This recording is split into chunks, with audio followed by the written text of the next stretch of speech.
This is program live here on TV3. My name is Parkwisi Asari. We're streaming live on Facebook. We're also live on your DSTV channel 279. Tonight, we're going to talk about the big inflation debate. My guest is Professor Peter Quartey. He'll join us shortly. But let's first go for a spot of commercial break. When we return, I'll tell you exactly what we're going to be discussing tonight.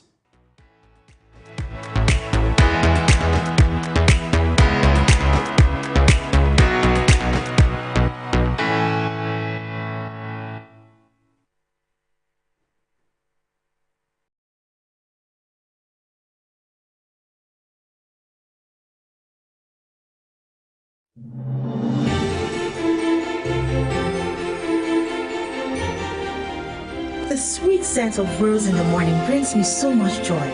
Inspired by damask rose and infused with 100% natural rose oil. Introducing new Clay Soft Perfume Beads washing powder. It's like bringing a garden with you everywhere with this wonderful perfume. Take a garden with you everywhere you go with Clay Soft Perfume Beads washing powder.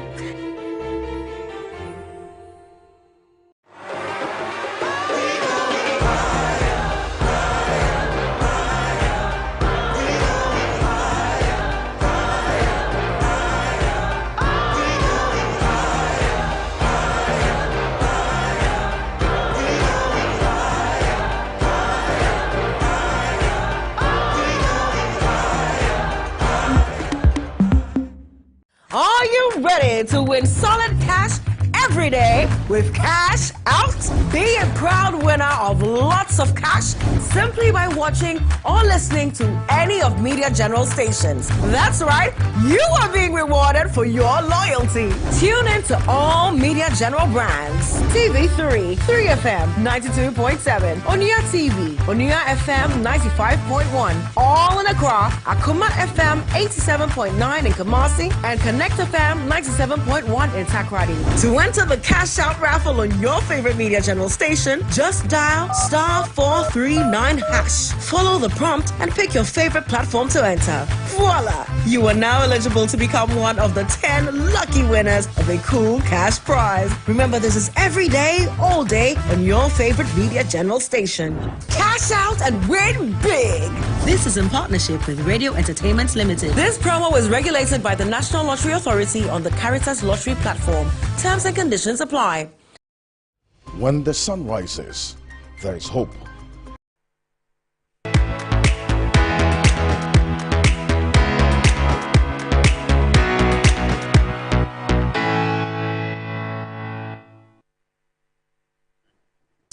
If you just joined us, this is Business Focus, your most authoritative business and economic analysis program, live here on TV3. As I mentioned earlier on tonight, we're going to be talking about the big inflation debate. Now, how soon will we experience an easing down of inflation as global prices continue to soar?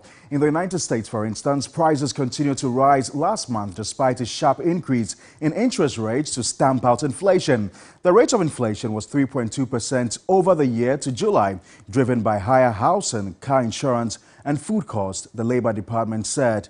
Analysts had expected the increase in the headline rate after relatively weak price inflation last July, while the U.S. Central Bank has consequently raised the benchmark interest rate to more than 5.25%, the highest level in 22 years, in a bid to cool the economy and ease the pressures pushing up prices.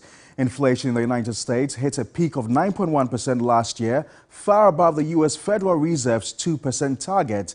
Elsewhere in the United Kingdom, the Bank of England hiked interest rates for a 14th time in a row in an effort to slow down prices. Now, officials have also predicted inflation to fall from the current rate of 7.9% to around 5% by the end of the year.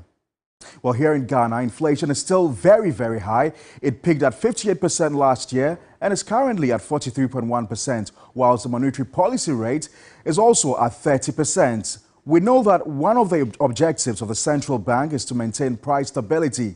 Don't forget that the Bank of Ghana's job is to keep inflation, which is a measure of the rate at which prices rise, at its target rate of 8% plus or minus 2. The central bank, in principle, is independent of government and uses interest rates as a tool to try to keep inflation at a steady level, as we already know. Now, the bank raises rates up when they worry that too much spending will send prices spiraling. Higher interest rates make it more expensive to borrow, with economic theory that we will end up spending less and then prices will not rise as fast as anticipated. But what happens when the central bank's forecasting, or if you like, projections, go wrong? Mind you, the Bank of Ghana's forecasting informs major decisions for the Ghanaian economy. That's the big question we're asking today. And then also we spent a bit of time talking about government's borrowing on the treasury bills market. As we've already been told, there was an oversubscription of more than 15%. My guest tonight is Professor Peter Quartey. He's the director of the Institute of Statistical, Social and Economic Research, ISA. He joins us live on Zoom for the first 20 minutes. Later, I'll be joined by Joe Jackson, who is with Dalex Finance. Thank you very much. Good evening and welcome, Professor Peter Quartey. Good evening, and good evening to your discerning viewers. Right, so we're seeing a lot of rise in inflation globally. We've seen what's happening in the United States, also in the United Kingdom. How do you juxtapose this to what's happening elsewhere in developing countries like Ghana, for instance? Well, we live in an interdependent world, so globally we are interlinked, and therefore whatever happens in the US, in the UK, etc., will certainly have some direct or indirect effects on our economies. We've seen rising inflation, rising cost of food, cost of living in the advanced world. Mind you, we import quite a greater proportion of our food consumption, our food from some of these countries. Ukraine is one of the grain baskets of Europe, and therefore anything happens in Ukraine will certainly affect Europe, will certainly affect even Africa. So I think we certainly are facing a global challenge, global rising prices. A lot of the times, what we've seen the advanced economies do, like the Fed in the US and also the Bank of England, what they've done often is to hike the interest rates, that's the policy rate, in a bid to stem the tide in money supply. We've also seen in other developing economies like Ghana, for instance, we've seen our Bank of Ghana over the period raise the monetary policy rates, and at the moment we're having the rates at some 30%. Now, what you see in the advanced economies is that a lot of these measures that their central banks institute seem to work. I mean, we see that anytime the Fed raises or hikes the rate, inflation somewhat is a bit controlled. Why don't we see that happen in our part of the world? What's the difficulty? Inflation is a demand side as well as a supply side factor. So as you're using the interest rate to correct the demand side, in other words, mop up excess liquidity in the system to reduce demand pressure, you also apply fiscal policy using your tax handles to stimulate production. So the two work hand in hand to reduce inflation. What we don't find in our part of the world is oftentimes, yes, monetary policy is doing what it has to do. Bank of Ghana will be increasing the policy rate, which may hurt or can hurt investment, can hurt manufacturing, production, the real sector. But we don't find much on the fiscal side. So in the past, in the 2023 budget, for instance, we've seen a lot of new taxes that have been introduced. So instead of using fiscal policy to stimulate production, we are using taxes to, because our tax revenue to GDP is low, so we rather increasing taxes. So when you do that, you are not stimulating production. You're rather fighting the inflation. We just want to. We're using monetary policy to fight inflation when fiscal policy is working against the monetary policy tool that we're using. So that's the clear difference.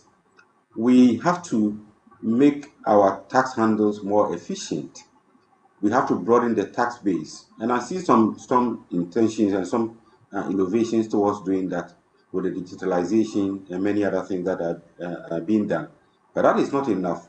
We've increased taxes, we've increased VAT, we've increased income tax threshold, we have introduced other forms of taxes on imports. So when you do that, you are not producing enough and you're rather increasing taxes. What is going to happen is that inflation will continue to rise. Monetary policy alone cannot do the trick. It will be ineffective in achieving your desired target. Prof, we know the primary objective of the Bank of Ghana is to maintain price stability. Now, if the central bank over the period has continually hiked the policy rate and we're still not seeing any improvement in the rate of inflation, is that not a failure on the part of the Bank of Ghana and its directors? No, I wouldn't say we have not seen improvement in the rate of inflation. I think in your introduction you mentioned that we went as far as 54% plus in November 2022. Gradually, it has tapered downwards. We are now around 43.1%. But Prof, that's still very high. That's still very high. Yeah, that's still very high. Yeah, I agree. And pretty shortly, I'll be showing you a graph, a pictorial evidence of inflation across the African continent, just to get a sense of how high Ghana's inflation is compared to other African countries. But please go ahead with the submission. Yes, I think it's still very high. I agree certainly with you. I mean, you cannot live with inflation over 40%. It doesn't augur well for livelihood for any economy. But just to make the point that yes, we are achieving some results, but it is not very, very significant. I mean, if we have done both good monetary and fiscal policy, with the monetary policy, if we have backed that with good fiscal policy, I believe we'll be able to reduce inflation much more better way than we're currently doing. It's a supply side issue. We are having too much money chasing few goods. We are not producing enough. We import a lot of our food items. We are not producing enough locally. And mind you, when we had planting for food and jobs, we were providing inputs, fertilizers, etc. It got to a point, most of the suppliers that we surveyed said they have not been paid for the past 2-3 years. So they stopped supplying fertilizers and other inputs to farmers. So if you don't support the production base, monetary policy can go as far.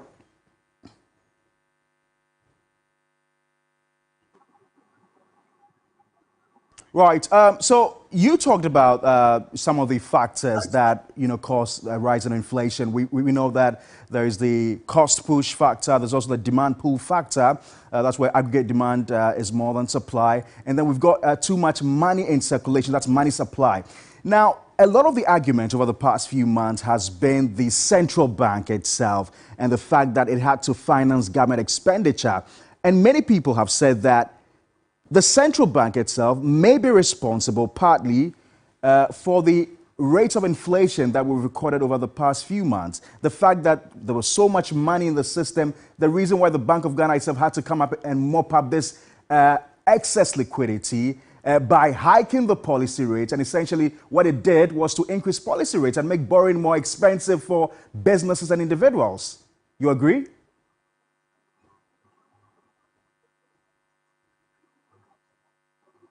Yeah, partly the central bank the deficit financing that was undertaken. But of course, government was cash strapped. We were cut off from the international capital market. Government business has to run. Salaries have to be paid. And the central bank more or less served as a lender of last resort. But I think there should have been a threshold. We had the fiscal sustainability or responsibility law.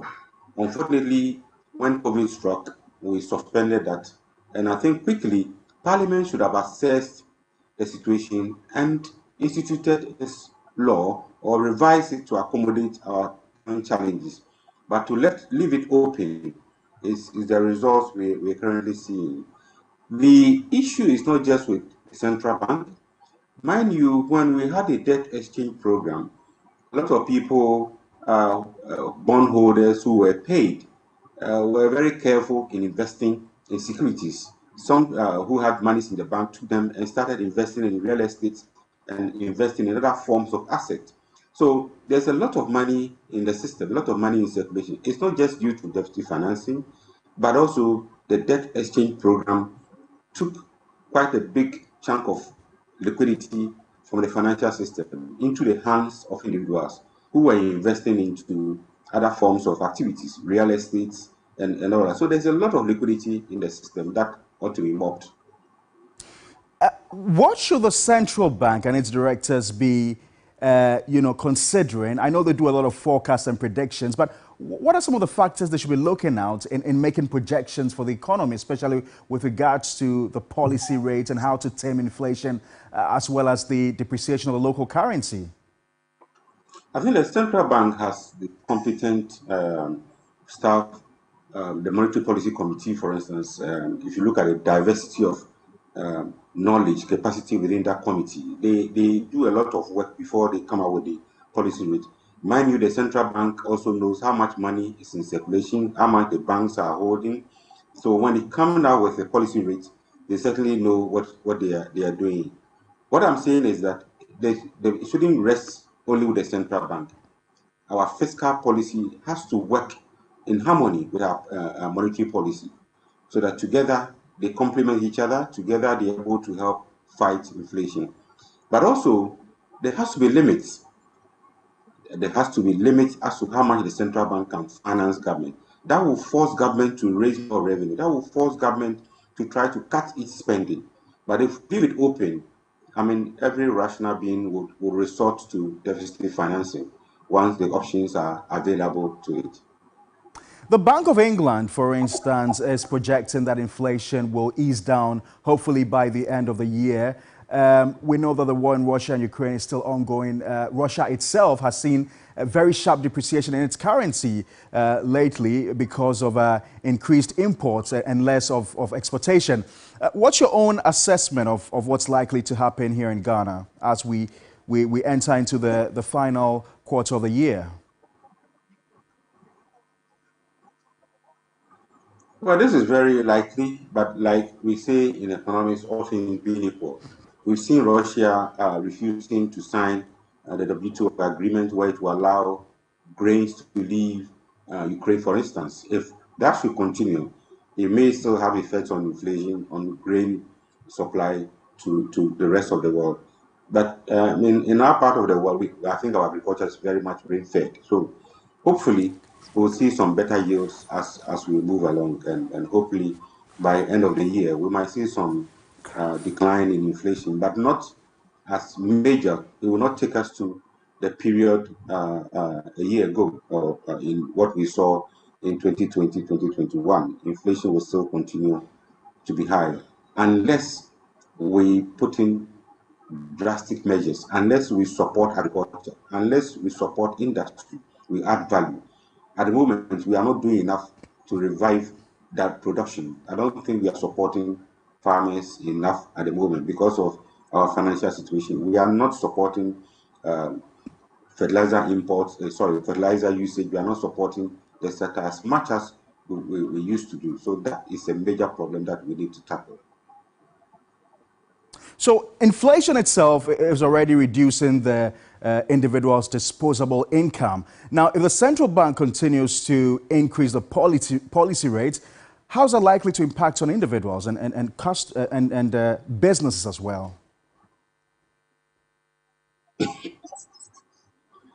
Yeah. So when you increase the policy rate, what is going to happen is that the banks also adjust their rates upwards. In Ghana, you see that the interest rates are usually sticky downwards. When the policy rate is reduced, you hardly find the interest rates coming down. But as soon as it's increased gradually, they also respond positively to that. When that happens, your borrowing cost as an individual or as a business will go up because lending rates will move in consonance with the increase in the policy rate.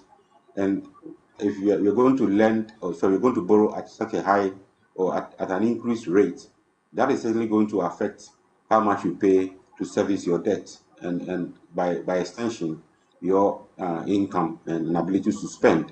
Similarly, with businesses, your cost of doing business is going to go up if you're going to pay so much on your interest rate, and that can affect level of employment. It can affect how much businesses pay employees, and by extension, their disposable or their take-home income. Again, within the real estate sector, those who borrow to finance housing, real estate, when the rates go up, of course, your repayment will also go up. And that also have repercussions on what is left, because you have to meet the basic needs of life. You have to pay your mortgage, you have to pay for other things. And at the end, your food consumption is going to suffer. Let me just share with you this figures I mentioned earlier on at the start of the program about inflation. About 10 countries in Africa that were compared to that of Ghana. And Sierra Leone is at the top with 44.81%. This is as at June 23. June 23. Ghana came second with the highest of 42.50%, followed by Nigeria. That's 22.79%. So just look at the difference between Ghana and Nigeria. You know, the first Sierra Leone 44.81, Ghana 42.50, Nigeria 22.79, the Gambia with 17.80, Guinea-Bissau with 10%, Liberia 9.43%, Mauritania 9.40%, Guinea 7.91%, Senegal 7.50%, and Togo, our neighbors, doing 6%. And this was as at June 23. Don't you find this figure startling? It is indeed. It is. If you look at the rate of inflation compared to what is happening in the sub-region, I think ours is on the high side. And it's also because of our macro indicators. I think the problem with us is we suffered many things at the same time. We had COVID, the Russia-Ukraine. Then we went into elections. And you know what elections mean in this country. We have this political business cycle where during elections we spend as if there's no But Prof, COVID affected every other country, country, didn't it? It did, but I'm hammering more on the elections. Right. That yes, during the elections we tend to overspend, and when we do that, we have to clean up. You know, so that also fed into our borrowing. If you look at all these other countries, I don't think any of them can match us in terms of debt GDP. So we have borrowed so much, and we have to service this debt, and therefore we are left with very, very little to finance or even subsidize. Nigeria, we are told, subsidizes fuel quite a lot. And fuel has a very important role to play when it comes to inflation. We are not subsidizing fuel. Rather, there are a lot of series of taxes on fuel. So some of these things actually affect the rate of inflation. And of course, because of our limited cash situation, we've not been able to support agriculture the way we used to do. Even in COVID 2020, our grip was resilient. We had a lot of food. But since then, we've not been supporting farmers. We've not been supporting the real sector. So that is what explains the difference. And we are not careful with what is happening in Niger, where we also import quite a good amount of onions and many other things. That is also going to have a knock-on effect on our inflation. So there's a lot to be done. Thankfully, we have the IMF program that is helping us stabilize. I think we should take advantage and invest more into the real sector to minimize the effect of inflation. My final question to you, Doc. So what, high inflation, high policy rates, high interest rates, how do all these, impact on overall growth, GDP? Well, with some amount of inflation is good, and for developing countries, we are told anything around 15 to 18% is good, because as there's inflation, there is high demand and it propels the economy. But the rate of inflation we are seeing rather affects growth, because businesses cannot plan. People's incomes or real incomes are affected, and with the policy rates that we are seeing, it's certainly going to lead to an increase in the lending rates. Once lending rates go up, businesses cannot borrow, or when they borrow, they have to pay high to service their debt. And that has knock-on effects on additional production. It has effect on employment. It has effect on even the incomes or salaries they pay workers. So all of this is certainly going to stifle growth. That is how come even our growth projection is 1.5%.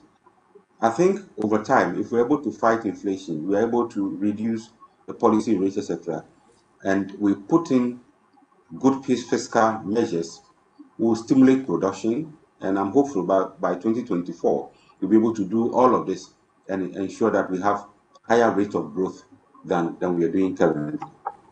I've got to say a big thank you to you, Professor Peter Quartey. It's always a pleasure speaking to you. Professor Peter Quartey is Director at the Institute of Statistical, Social and Economic Research, helping us with the very first segment of Business Focus tonight. We're going to go for a short break. When we return, we'll do our second discussion, which has to do with government's borrowing on the domestic market and all that's been happening. Joe Jackson will join us shortly.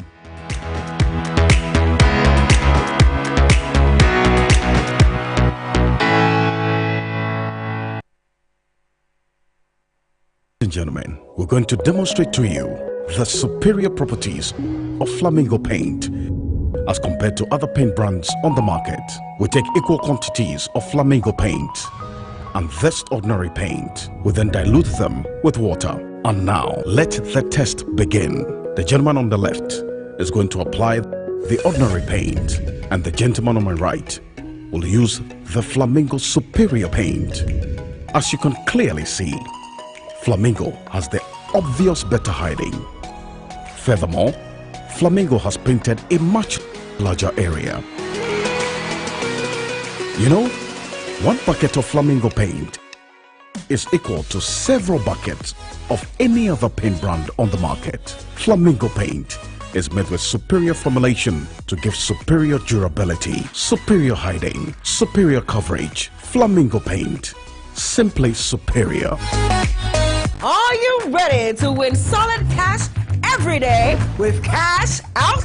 Be a proud winner of lots of cash simply by watching or listening to any of Media General stations. That's right, you are being rewarded for your loyalty. Tune in to all Media General brands. TV3, 3FM 92.7, Onia TV, Onia FM 95.1, all in Accra, Akuma FM 87.9 in Kumasi, and Connect FM 97.1 in Takoradi. To enter the Cash Out raffle on your favorite Media General station, just dial *439#. Follow the prompt and pick your favorite platform to enter. Voila! You are now eligible to become one of the 10 lucky winners of a cool cash prize. Remember, this is every day, all day on your favorite Media General station.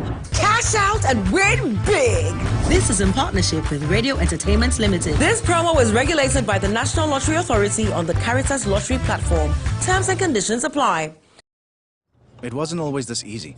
When I was 26, I got my first chance to perform a surgery. Can I have a selfie?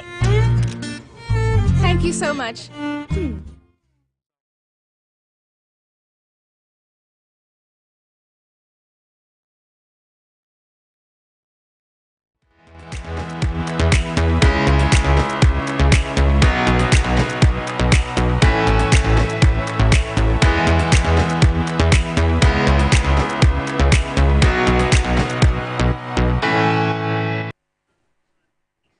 Right, welcome back to Business Focus. Tonight, we're going to be talking about our next subject, which has to do with government's borrowing on the domestic market.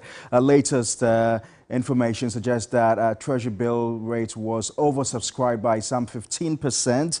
And what we're getting to know is that the 91-day Treasury bill is currently at a rate of 26%.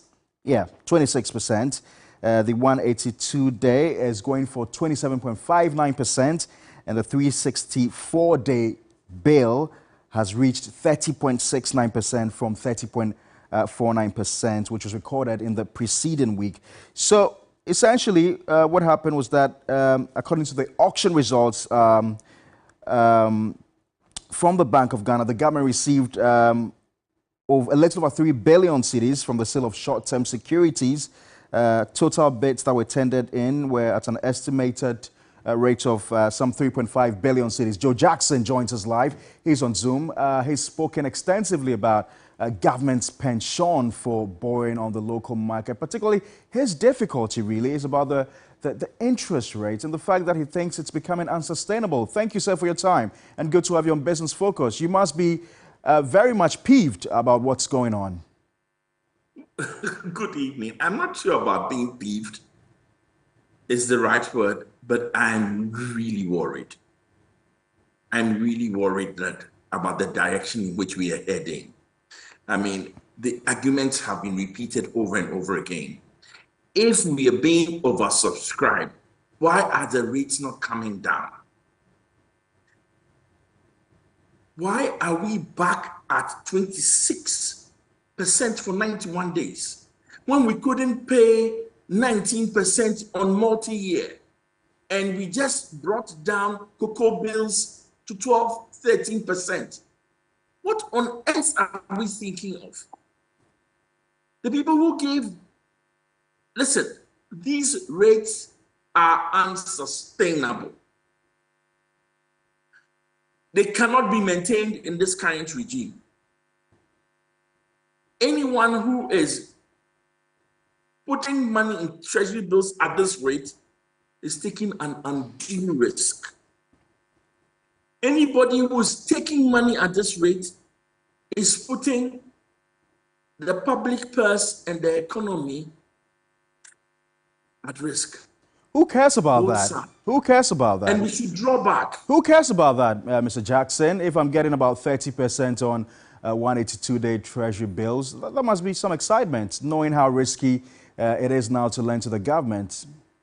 Well, you may not care today, but what happens if further down the line we are unable to pay? Remember, we haven't even fully concluded all the negotiations on our debt. The negotiations under the common framework have not been concluded fully yet. That's with China and other people we borrowed from. The negotiations with the Eurobond group have not been concluded yet. We're still tying up pensioners. We haven't even finished with the negotiations to do with the energy sector. And yet, and we're going to go to all these people and say, take a cut. And yet the same people who are saying to our lenders, people who have given money to us, that take a cut, are now taking money at this rate. You should care.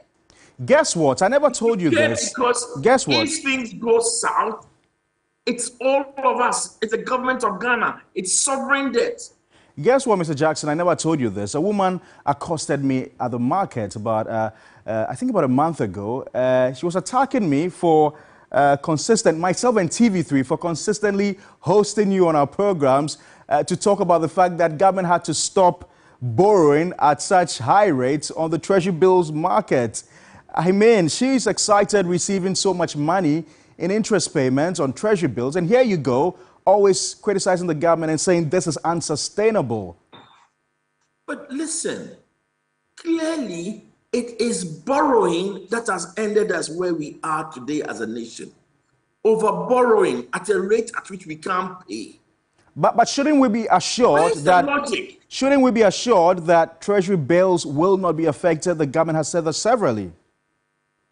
Well, all I know is that in times past, I have been assured that I won't go to the IMF. I ended up in the IMF. I've been assured that there will be no haircut. We got a haircut. I've been assured that individual bondholders will not be included. Individual bondholders have been included. And I could go on and on about assurances. When the numbers don't make sense, they just don't make sense. I don't care about the assurances. When the numbers don't make sense, don't take the risk. In effect, if it is too good to be true, it is not true. I'm just saddened by us and wondering, why are we going down the same pathways? The same pathways that ended us up in trouble. And anybody who says, I don't care, forgive me, aren't you being selfish? Because of the temporary gain. Listen, in the first half of the year, we had incurred 7.7 billion in debt servicing alone. That can't be sustainable. And well, these are debts that are immediately, it's not as if These are debts that can be postponed for 5 years or 6 years or more. Well, guess what? The government has said that it will borrow an additional 38 billion cedis in treasury bills in the third quarter of this year. You're talking about driving down interest rates. How possibly can government do this? We saw this happen sometime, I think, getting to the end of the first or second quarter, where government had rejected the bids because of the high interest rates. And then subsequently, we saw the interest rates go down. Is that the form of strategy that you're looking at? Exactly. It has been done before. We dropped the rates. We drop the rates. Then we will get to the point where people who are taking this risk, when something goes wrong, will say, no, don't touch my bonds, don't touch my treasury bills. Why are we doing this to ourselves? But isn't it a little bit curious that government is not doing this? It's not trying to drive down the rates, especially at a time when we find ourselves in all these difficulties, economic difficulties. I agree. I don't understand why the government is not driving down the rates. And I don't understand why people keep giving them money. And the excuse can never be that, what is the alternative? The alternative can't be it can't be that either give them money at high rates or nothing. We can't do this to ourselves. It's just that, listen, if there was any logic to the rates, fine. If there was any logic to borrowing at 30+% when you can't pay 19%, fine. If there was any logic to borrowing 91 day at 26% when you cannot pay cocoa bills, which were meant for 6 months, then that's fine. But there's no logic in this. Beyond being unsustainable, Mr. Jackson, what are the long-term effects of this? The long-term effect is racking up domestic debt costs that will rapidly erode the gains from the domestic debt exchange program. That's as simple as that. You undertook the domestic debt exchange program because you wanted to bring your debts under control, especially in the short term. And so you said, I can't pay 19, I'll pay at 11, 12, and I want to stretch for any number of years, up to 12 years.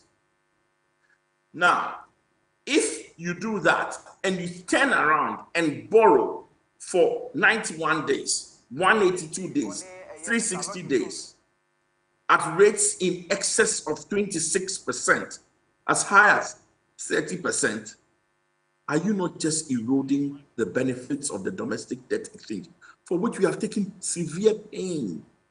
Severe pain in the financial sector, severe pain as individuals, severe pain as pensioners. We should be concerned because we are eroding those benefits. And one day in the future, somebody is going to come and say, we need another domestic debt exchange program because our debts are swallowing us. You are in the financial sector space. I'm sure you do a lot of consultancy and advise people on where to keep their funds and resources. At this time, as you argue against people, investing all their money into treasury bills because of the risk associated with it, what else would you advise people to do? Where would they put their money? I'll tell you simply, go and talk to your bank. Even place it on fixed deposit at your bank at a much lower rate. It is safer. I don't say bring your money to me. I'm saying go and talk to your commercial bank.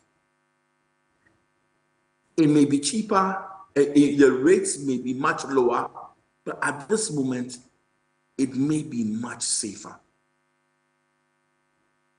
Let me pick your final thoughts on this subject before we wrap up our conversation. and it has to do with inflation, and what you think can be done to stem the tide. We've seen inflation spiral globally, and a lot of developed economies are taking steps to fight inflation, mostly by hiking the policy rates. We've seen that happen in our side of the world, but it doesn't seem to inure much to our benefit. We've still seen inflation at a very high rate. Very clearly, our inflation is not responding to the monetary tools we're using, which is the monetary policy rate, etc. And we know for sure that our inflation is coming from food inflation. This is the time to make direct interventions in the agri sector, in the distribution of food from farm gate to market, in order to reduce costs. We need direct interventions into the agri sector to bring down the cost of food. But these are very long-term. These are very long-term measures you talk about. Oh, but there are immediate measures we can do that. We can listen. Distribution is distribution, but in any case, we haven't had even the smallest of interventions yet.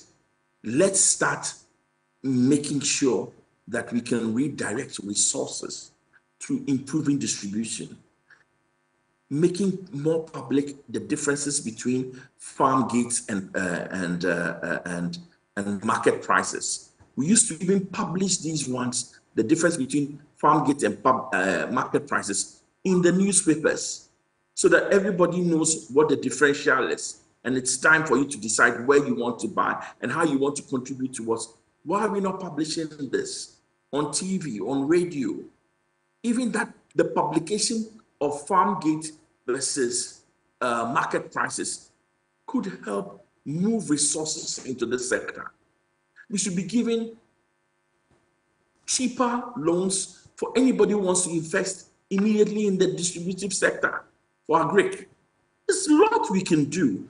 But these are not within the purview of the central bank, which has the mandate of ensuring price stability. The central bank's monetary policies are not working. So maybe it is time for the managers of this economy to look at direct interventions.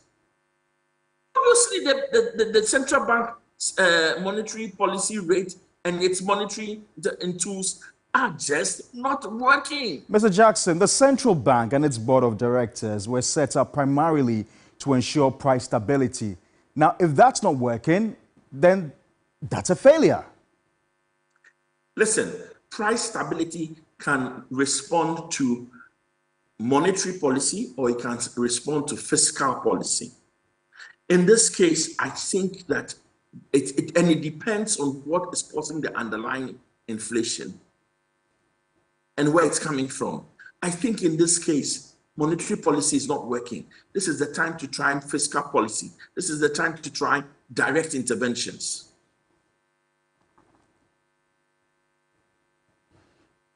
Direct interventions like what? Improve distribution of food items. Once the prices come down, it will bring down inflation. The government statistician has said over and over again, it is food inflation that is killing us. We know that. Monetary policy, because the farmers operate and the logistics operate in the informal sector of this economy, monetary policy it's very hard to get monetary policy to act on informal sector. But then there must be something wrong, because in my very first conversation with Professor Adisa, we were talking about, I did some comparison with some figures from other African countries, about 10 of them, and Ghana's inflation rate appears to be the second highest amongst 10 countries. Togo, for instance, was the lowest with about 6%. Nigeria came, just after Ghana with about 22%, and we're dealing with some 43% of inflation. What are others doing right, and what are we doing wrong? What are others doing right? They're distributing better. What are others doing right? Their currency is under is being managed better, right? It's different. Don't talk about when you talk about the francophone countries. They have a central bank that is not under the control of any single government, and that's keeping the inflation low. When you talk about Nigeria, Nigeria is like us. In fact, inflation is due to even grow faster in Nigeria than it is right now. The key is let's bring down the cost of food. The monetary policy, regardless of what you say, it's not working. And we've increased monetary policy and monetary interest rates to the point where they're starting to be counterproductive and to slow down the economy and the recovery process. This is the time to resort to direct interventions. Let's direct interventions that will bring down the cost of food. Then inflation will start falling. Then we'll start to feel the relief we need. Joe Jackson, it's always a pleasure speaking to you. It is a pleasure. Joe Jackson is with Daylex Finance. That's all for Business Focus. Thanks very much for staying tuned to our program. This has been your most authoritative business and economic analysis program. We're on every Monday from 6 to 7 p.m. You can watch us live on Facebook, also live on your DSTV channel 279. Just visit our social media pages on Facebook and on Twitter. Also go to our online, it's 3news.com, and read some more business stories.